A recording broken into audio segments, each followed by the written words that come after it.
ಅನ್ಯಾಯ ನ್ಯಾಯ ಬೇಕು ನ್ಯಾಯ ಬೇಕು. ನಗರಸಭೆ ಅಧಿಕಾರಿಗಳಿಗೆ ಧಿಕ್ಕಾರ ಧಿಕ್ಕಾರ ನಗರಸಭೆ ಅಧಿಕಾರಿಗಳಿಗೆ ಧಿಕ್ಕಾರ ಧಿಕ್ಕಾರ ನಗರಸಭೆ ಅಧಿಕಾರಿಗಳಿಗೆ ಧಿಕ್ಕಾರ. ನೆಲಮಂಗಲ ನಗರಸಭೆ ವತಿಯಿಂದ ಅಧಿಕಾರಿಗಳು ದೇವಸ್ಥಾನದ ಆಸ್ತಿಯನ್ನು ಖಾಸಗಿ ವ್ಯಕ್ತಿಗಳಿಗೆ ಖಾತೆ ಮಾಡುತ್ತಿದ್ದಾರೆ ಎಂದು ನಗರಸಭೆ ಮುಂದೆ ಪ್ರತಿಭಟನೆ ಮಾಡಿದರು.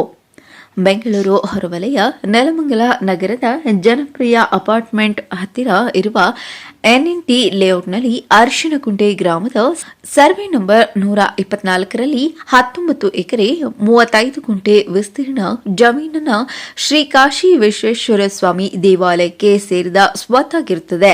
ನಗರಸಭೆ ಅಧಿಕಾರಿಗಳು ಖಾಸಗಿ ವ್ಯಕ್ತಿಗಳ ಜೊತೆ ಶಾಮೀಲಾಗಿ ಖಾತೆ ಮಾಡಲು ಹೊರಟಿದ್ದಾರೆಂದು ನಗರಸಭೆ ಸದಸ್ಯರಾದ ಪುರುಷೋತ್ತಮ್ ಮೂರ್ತಿ ಮತ್ತು ಗ್ರಾಮಸ್ಥರು ಸೇರಿ ನಗರಸಭೆ ಆವರಣದಲ್ಲಿ ಅಧಿಕಾರಿಗಳ ವಿರುದ್ಧ ಧಿಕ್ಕಾರ ಕೂಗಿ ಆಕ್ರೋಶ ಹೊರಹಾಕಿ ಪ್ರತಿಭಟನೆ ನಡೆಸಿದರು. ನಂತರ ಮಾಧ್ಯಮದ ಜೊತೆ ಮಾತನಾಡಿದ ನೆಲಮಂಗಲ ನಗರಸಭೆ ಸದಸ್ಯರಾದ ಪುರುಷೋತ್ತಮ್, ಇದಕ್ಕಿಂತ ಮುಂಚೆ ಈ ದೇವಾಲಯಕ್ಕೆ ಸಂಬಂಧಪಟ್ಟ ಹಾಗೆ ನೆಲಮಂಗಲ ನಗರಸಭೆ ಅಧಿಕಾರಿಗಳಿಗೆ ಮತ್ತು ಎಸಿ ಡಿಸಿಯವರಿಗೆ ಅರ್ಜಿಗಳನ್ನು ನೀಡಿದ್ದೇವೆ.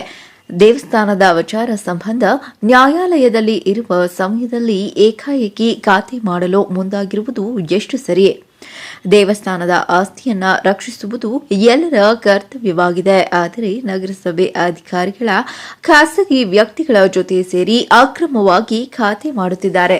ಯಾವುದೇ ಕಾರಣಕ್ಕೂ ದೇವಸ್ಥಾನದ ಆಸ್ತಿಯನ್ನು ಖಾಸಗಿ ವ್ಯಕ್ತಿಯ ಹೆಸರಿನಲ್ಲಿ ಖಾತೆ ಮಾಡಬಾರದು ಎಂದು ಪ್ರತಿಭಟನೆ ನಡೆಸಿದರು. ಕೆಲವು ದಿನಗಳ ಹಿಂದೆ ನಾನು ನಗರಸಭೆ ಮುಂದೆ ಸ್ಟ್ರೈಕ್ ಮಾಡಿದ್ದೆ. ಶ್ರೀ ಕಾಶಿ ಸ್ವಾಮಿ ದೇವಸ್ಥಾನದ ಜಾಗ ಬೀಲಮಂಗಲದ ಹತ್ರ 1 ಎಕರೆ 24 ಗುಂಟೆ 19 ಎಕರೆ 35 ಗುಂಟೆ ಜಾಗ ಇದೆ. ಇದು ಹಿಂದೂ ಧಾರ್ಮಿಕ ದತ್ತಿ ಇಲಾಖೆ ನಮ್ಮ ಕಾಶಿ ಸ್ವಾಮಿ ದೇವಸ್ಥಾನದ ಜಾಗ.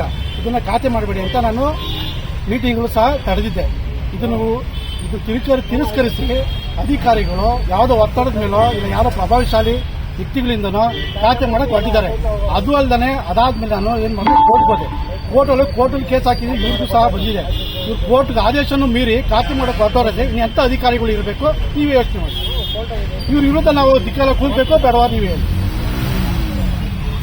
ಯಾವುದೇ ಕಾರಣಕ್ಕೂ ಖಾತೆ ಮಾಡಿದ್ರೆ ಉಗ್ರ ಹೋರಾಟ ಮಾಡ್ತೀವಿ. ಈ ಜಾಗದಿಂದ ಕದಲಲ್ಲ. ಈ ಜಾಗನ ಈಗಲೇ ಸ್ಟಾಪ್ ಮಾಡಬೇಕು.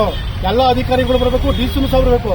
ಡಿಸಿ ಆದೇಶ ಆಗಿದೆ ಅಂತಾರೆ, ಡಿಸಿ ಆದೇಶ ಆಗಿಲ್ಲ ಅಂತ ಇಲ್ಲಿ ನಮ್ಮ ಹತ್ರ ಇದೆ, ಪ್ರೂಫ್ ಇದೆ ನಮ್ಮ ಹತ್ರ. ಕೋರ್ಟ್ ಆದೇಶ ಕಾಪಿ ಇದೆ ನಮ್ಮ ಹತ್ರ. ಯಾವ ಆಧಾರದ ಇವ್ರು ಖಾತೆ ಮಾಡ್ತಾರೆ? ಇವ್ರು ಕಾಸು ಕೊಟ್ರೆ ಯಾವ ಖಾತೆ ಬೇಕಾದ್ರೆ ಮಾಡ್ಬೋದಾ? ಯಾವ ಜಾಗ ಬೇಕಾದ್ರೆ ಮಾಡ್ಬೋದಾ? ಹಂಗಾರೆ ಕಾನೂನು ಕಟ್ಟಲೆ ಏನಿಲ್ಲ ಇವ್ರಿಗೆ. ಇವ್ರನ್ನ ಏನ್ ಮಾಡೋಣ ನಾವು ಹೇಳಿ? ಈ ಅಧಿಕಾರಿಗಳನ್ನ ನಾವೇನ್ ಮಾಡೋಣ? ಯಾವ ಆಧಾರದ ಮೇಲೆ ಇವ್ರು ಖಾತೆ ಮಾಡಿ ಕೊಟ್ಟವ್ರೆ? ಕೋರ್ಟ್ ಆದೇಶ ಇದು ಮಾಡಕ್ ಕೊಟ್ಟವ್ರೆ ಅಂದ್ರೆ ಯಾವ ಉದ್ದೇಶ ಇವ್ರದ್ದು? ಶಾಸಕರ ಗಮನಕ್ಕೆ ಯಾಕಂದ್ರೆ ಇಂಥ ಕಮಿಷನರು ಈಗ ಹೊಸ ಬಂದಿರೋದು ಶಾಸಕರಿಗೆ ಗೊತ್ತಿಲ್ಲ. ಶಾಸಕರಿಗೆ ಗೊತ್ತಾದ್ರೆ ಖಂಡಿತ ನಮ್ಮ ದೇವಸ್ಥಾನ ಪರವಾಗಿ ಖಂಡಿತ ನಿಂತ್ಕೊಂತಾರೆ. ಶಾಸಕರಿಂದ ಏನೂ ಇಲ್ಲ. ಇದು ಅಧಿಕಾರಿಗಳು ಇವರಿಂದ ಲಂಚ ಪಡೆದು ಮಾಡ್ತಾ ಇರೋಂಥ ಕೆಲಸ. ನೀವೇ ನೋಡಿ, ಕೋರ್ಟ್ ಆದೇಶ ಇದೆ, ಮಾಡ್ತಾರೆ ಯಾರಾದ್ರೂ? ಅದನ್ನೇ ಧಾರ್ಮಿಕ ಇಲಾಖೆ ಎಸಿ ಅವರು ಬರ್ದಿದ್ದಾರೆ ಖಾತೆ ಮಾಡಬೇಡಿ ಅಂತ. ಮಾಡ್ಬೋದಾ? ನೀವು ಅಧಿಕಾರಿಗಳಿಗೆ ಪ್ರಶ್ನೆ ಮಾಡಿದ್ರೆ ಏನ್ ಹೇಳ್ತಾರೆ ಸರ್? ನಾವು ಮಾಡಿಲ್ಲ ಅಂತೇಳಿ ಕದ್ದಿ ಮುಚ್ಚಿ ಖಾತೆ ಮಾಡ್ತಿದ್ರೆ ಅದಕ್ಕೆ ನಾನು ಪ್ರತಿಭಟನೆ ಕೂತಿದ್ದೀನಿ. ನಾವು ಮತ್ತೆ ಭಕ್ತಾದಿಗಳು ಬಂದಿದ್ದಾರೆ. ಶ್ರೀ ಕಾಶಿ ಸ್ವಾಮಿ ದೇವಸ್ಥಾನ ಭಕ್ತಾದಿಗಳು ಬಂದಿದ್ದಾರೆ. ಅವ್ರ ಪರವಾಗಿ ಅವ್ರ ಜೊತೆ ನಾನು ನಿಂತ್ಕೊಂಡು ನಾನು ದೇವಸ್ಥಾನದ ಆಸ್ತಿ ಉಳಿಸಕ್ಕೆ ಹೋರಾಟ ಮಾಡ್ತಾ ಇದ್ದೀನಿ. ಅಧಿಕಾರಿಗಳು ತುಂಬಾ ಬಂದ್ಬಿಟ್ಟಿದ್ದಾರೆ. ಯಾರ ಮಾತು ಕೇಳ್ತಾ ಇಲ್ಲ.